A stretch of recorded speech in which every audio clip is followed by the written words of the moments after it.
Hello guys, welcome back to my channel. आज आप लोगों के साथ अमिताभ बच्चन जी की रियल लाइफ से जुड़ी एक स्टोरी शेयर कर रही हूँ। तो उम्मीद है आप लोगों को ये वीडियो पसंद आएगा। वीडियो पसंद आएगा तो लाइक, शेयर और कमेंट करना बिल्कुल भी मत भूलिएगा। और चलिए चलते हैं फटाक से वीडियो की तरफ। 15 अगस्त 1975 के दिन एक फिल्म रिलीज हुई थी, जिस फिल्म में रोल पाने के लिए अमिताभ बच्चन जी बीमारी की हालत में पहुंचे थे डायरेक्टर के पास, और वो फिल्म उम्मीद से कहीं ज़्यादा सुपर डुपर हिट हुई थी। आइए सुनाती हूँ आपको वो कहानी जब अमिताभ बच्चन इस सुपर हिट फिल्म में रोल पाने के लिए डायरेक्टर के घर बीमारी की हालत में पहुंचे थे। ये बात 1973 की है। जनवरी की एक सर्द रात थी। अमिताभ बच्चन जी को तेज बुखार था। उनके सर में बहुत तेज दर्द हो रहा था। चेहरा पसीना पसीना, मुंह एकदम सूख रहा था और गर्म था।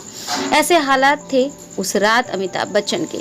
लेकिन उन्होंने उस दिन एक फिल्मी पार्टी में जाना था, और वो कोई छोटी मोटी पार्टी नहीं थी, वो बहुत बड़ी फिल्मी सितारों की पार्टी थी। इसलिए वहाँ अमिताभ बच्चन का जाना ज़रूरी था, क्योंकि जंजीर अभी तक रिलीज नहीं हुई थी। यानी कि अमिताभ बच्चन जी अभी न्यू कमर थे। यानी कि अमिताभ जी उस समय तक एक फ्लॉप एक्टर थे। पार्टी में आए हुए फोटोग्राफर्स के सामने उन्होंने एक पोज दिया। एक पल उन्हें ऐसा लगा कि अब वो बेहोश होकर गिर जाएंगे। इसलिए वो मेजबान से इजाजत लेकर उनके बेडरूम में जाकर रेस्ट करने के लिए लेट गए। मगर ज्यादा देर वो वहां लेटे नहीं रह सके। आखिरकार फिल्म इंडस्ट्री के बड़े बड़े लोग उस पार्टी में आए थे। उनकी नजरों में भी तो उन्हें आना था। इसलिए अमिताभ जी उठकर वापस पार्टी में आ गए। वैसे वो जीपी सिप्पी की अगली बड़ी फिल्म में एक रोल हासिल करने के इरादे से उस पार्टी में आए थे। अमिताभ जी उन दिनों जुहू में एक छोटा सा अपार्टमेंट किराए पर लेकर रहते थे। उस दिन पार्टी में शरीक होने के लिए जुहू से अमिताभ बच्चन जी तेज बुखार में ही अल्टरमाउंट रोड स्थित श्री विजय भवन आए थे। ये एक अच्छी खासी दूरी थी। श्री विजय भवन जीपी सिप्पी का घर था और उन्होंने ही वो पार्टी आयोजित की थी। जीपी सिप्पी फिल्म इंडस्ट्री का एक बहुत बड़ा नाम थे। उनकी पिछली कुछ फिल्में सुपरहिट रही थी, जबकि अमिताभ जी का अब तक का करियर सिर्फ फ्लॉप फिल्मों से भरा था। जिस वक्त अमिताभ जी उस पार्टी में पहुंचे थे, उस वक्त तक पार्टी पूरे शबाब पर थी। बड़े बड़े stars, directors, distributors, writers party में पहले ही पहुंच चुके थे। सिप्पी जी की अगली फिल्म के लिए एक एक्टर को कास्ट किया जाना बाकी था, तो पार्टी में आए कई एक्टर्स उस रोल को हासिल करने की फिराक में लगे हुए थे। जेपी सिप्पी के बेटे रमेश सिप्पी बतौर डायरेक्टर अपनी तीसरी फिल्म अनाउंस कर चुके थे। उनकी पहली फिल्म अंदाज मॉडरेट सक्सेस रही थी, लेकिन दूसरी फिल्म सीता और गीता तो ब्लॉकबस्टर साबित हुई थी।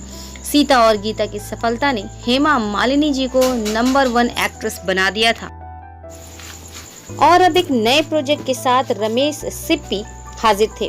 ये एक ऐसा प्रोजेक्ट था जो बॉलीवुड के लिए एकदम नया था। इस प्रोजेक्ट में धर्मेंद्र और हेमा मालिनी को कास्ट किया जा चुका था, और क्योंकि दूसरे हीरो वाली फिल्म होनी थी, तो एक और हीरो को कास्ट किया जाना अभी बाकी था। अमिताभ बच्चन जी उसी रोल को हासिल करना चाहते थे। आधी रात के लगभग पार्टी में शत्रुघ्न सिन्हा की एंट्री हुई। शत्रु जी उस वक्त तक स्टैब्लिश्ड और सफल एक्टर बन चुके थे। मीडिया वालों के कैमरे सब कुछ छोड़कर उन्हें कैप्चर करने लगे। अब तक की अधिकतर फिल्मों में शत्रु जी ने नेगेटिव किरदार ही निभाया था, लेकिन उनकी फैन फॉलोइंग किसी हीरो से कम नहीं थी। उन्होंने धर्मेंद्र और हेमा मालिनी के साथ एक पोज दिया। मीडिया के कैमरे उन तीनों को कैप्चर करने लगे।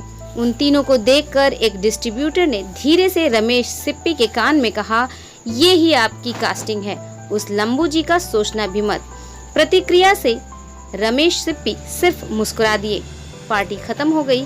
फिल्मी दुनिया के लोगों ने मान ही लिया कि रमेश सिप्पी अब अपने नेक्स्ट प्रोजेक्ट में सेकंड लीड के तौर पर शत्रुघ्न सिन्हा को ही कास्ट करने वाले हैं।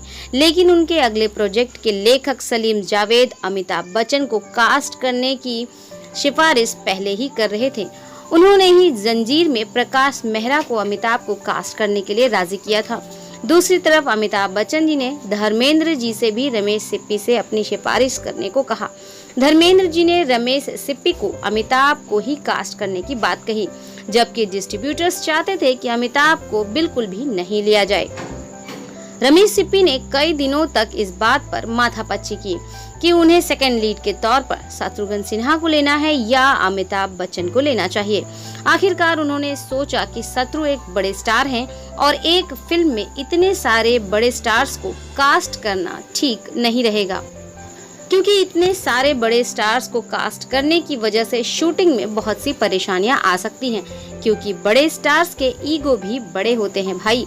आखिरकार उन्होंने अमिताभ बच्चन को ही अपने नए प्रोजेक्ट शोले में जय के रोल के लिए कास्ट करने का फैसला किया और यूं अमिताभ बच्चन को हासिल हुई शोले फिल्म। आज शोले फिल्म को रिलीज हुए 49 साल पूरे हो चुके हैं। 15 अगस्त 1975 के दिन शोले फिल्म रिलीज हुई थी।